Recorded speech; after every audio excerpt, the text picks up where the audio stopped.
Hey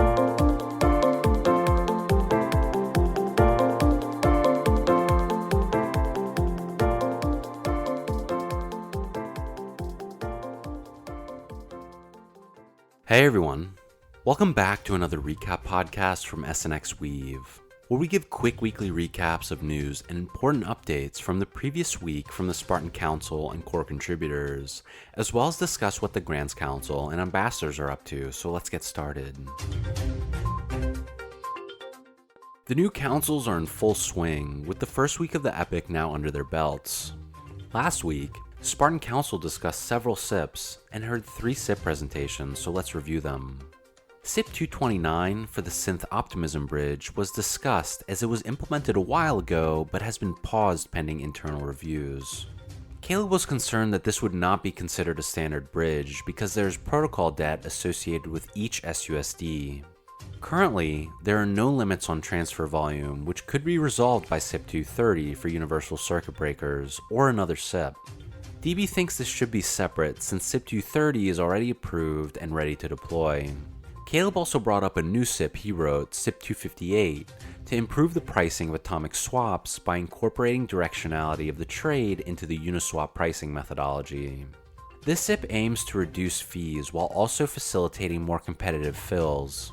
Caleb said this will hopefully allow for more precise trading that is more fair to traders and stakers and should lead to more volume. The council also discussed issues such as the SUSD peg, C ratio, and staking ratio. Right now, SUSD is trading at a bit of a premium.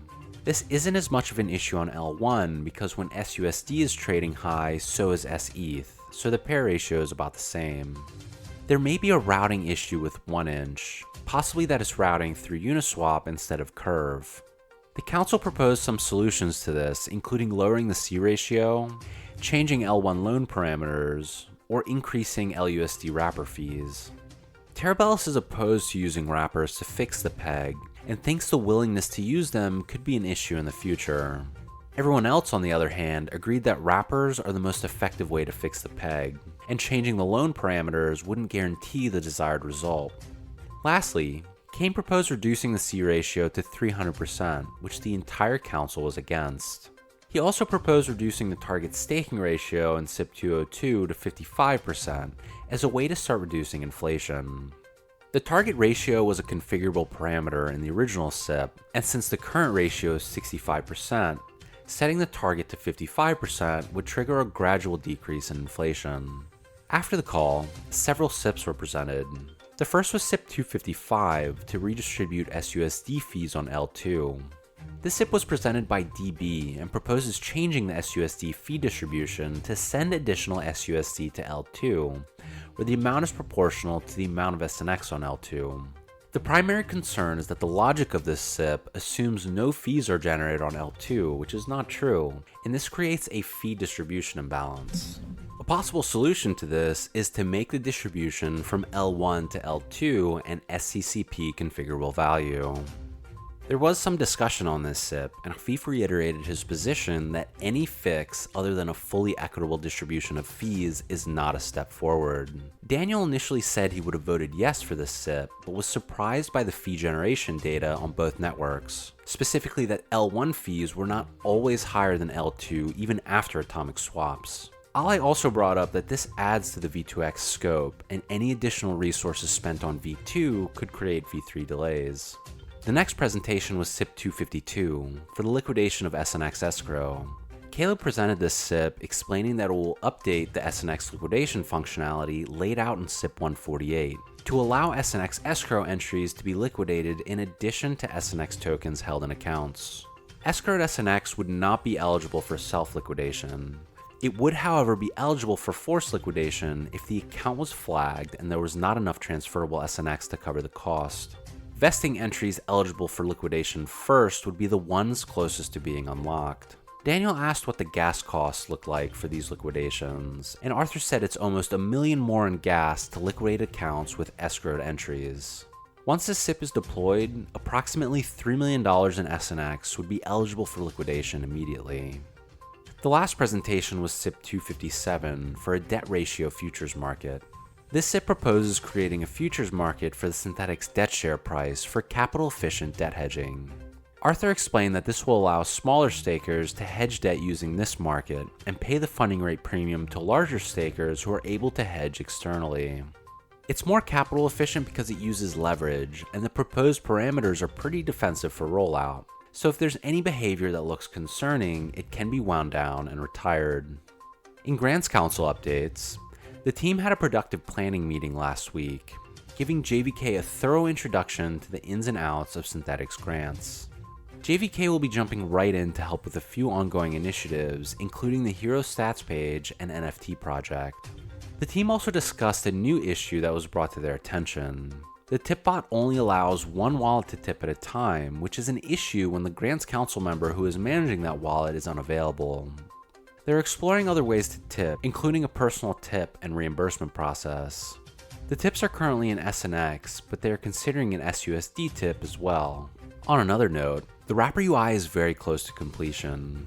As a reminder, this project will give users an uncomplicated and aesthetically pleasing way to use wrappers rather than having to interact directly with the smart contract to use them.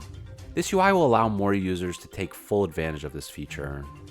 In Ambassador updates, the team laid out some goals that they have for the upcoming Epic, including advocating for a new seat to better fill the large demand for inbound and outbound partnerships, developing a more formalized process for onboarding potential integrators, advocating for a one-time integrations budget, expanding the reach of the Synthetix ambassadors onto YouTube, and creating a new and improved ambassador website on Notion. The ambassadors also hosted a Spartan Space last week with 1inch, where we got to hear from Caleb and Kirill. Caleb, of course, works for Synthetix on the product side, focusing on optimization and market fit, and Kirill is the lead backend engineer for 1inch, and started in crypto through hackathons, 15 of which he won with his team. He joined 1inch in 2020 and is currently developing a DEX aggregator. Caleb explained how atomic swaps was proposed and implemented as a solution to the latency caused by swaps previously on Ethereum, which were done using Chainlink as the Oracle price feed.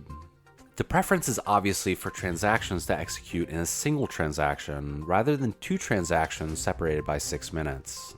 Uniswap v3 provided an additional accurate oracle because bots are incentivized to arbitrage price discrepancies. This allowed them to combat latency issues, and the combination of the two oracles, Chainlink and TWAP, made atomic swaps possible. And what was the end result? High volume transactions at oracle prices with zero slippage. Kirill describes the integration, saying it was fairly seamless for 1inch and not very computationally intensive.